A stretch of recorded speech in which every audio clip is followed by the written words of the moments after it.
Most of the cabinet was sprinkled over the stalls, there being nothing more important on at the House than a vote of censure on the government's unemployment programme.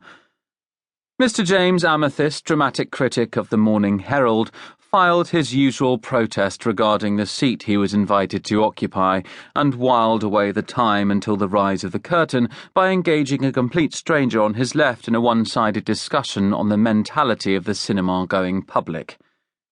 Mr. Watkins arrived in a stage box, alone, as was his custom. He smiled sadly at the reception given to him and patted the corrugation of his hair with his thumb and forefinger. Mr. Douglas B. Douglas ushered in a distinguished party to the box opposite.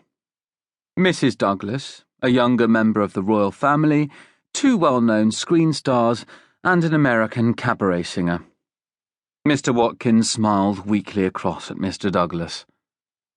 Mr. Douglas was to blow his nose loudly on a red silk handkerchief at the end of the show.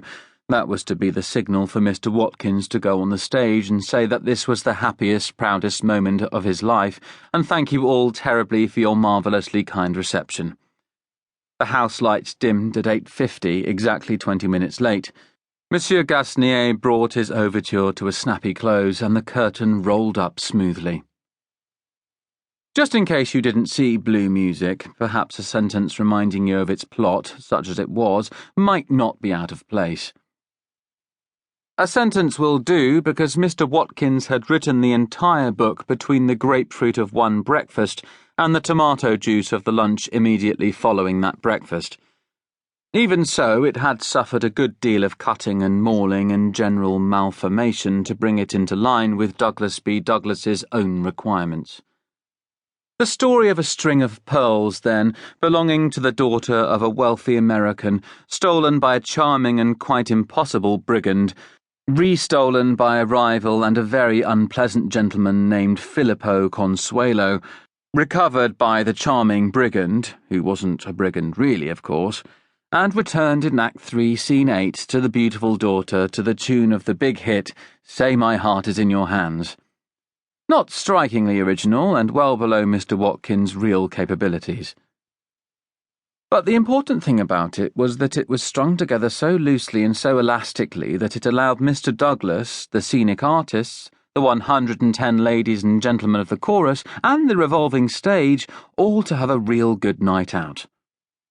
Mr. Douglas's recipe was, roughly, to stage the biggest spectacle possible, show it for approximately 2 minutes, draw along the tab curtains and send out the second comedian or the soubrette to fill up the necessary minute or 2 while the scene was being changed, and then provide another spectacle that made the one that had gone before look like a rough, unfurnished interior in a Russian drama.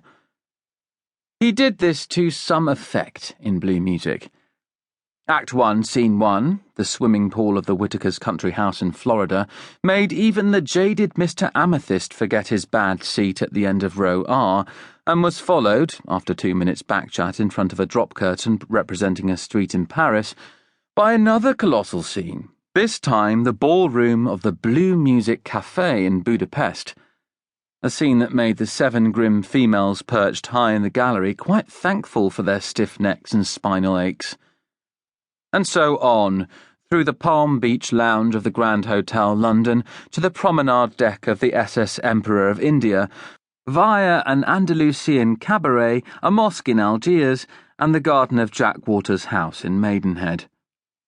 Musical comedy skips about the Atlas in a delightfully easy manner, and Blue Music outskipped all its predecessors.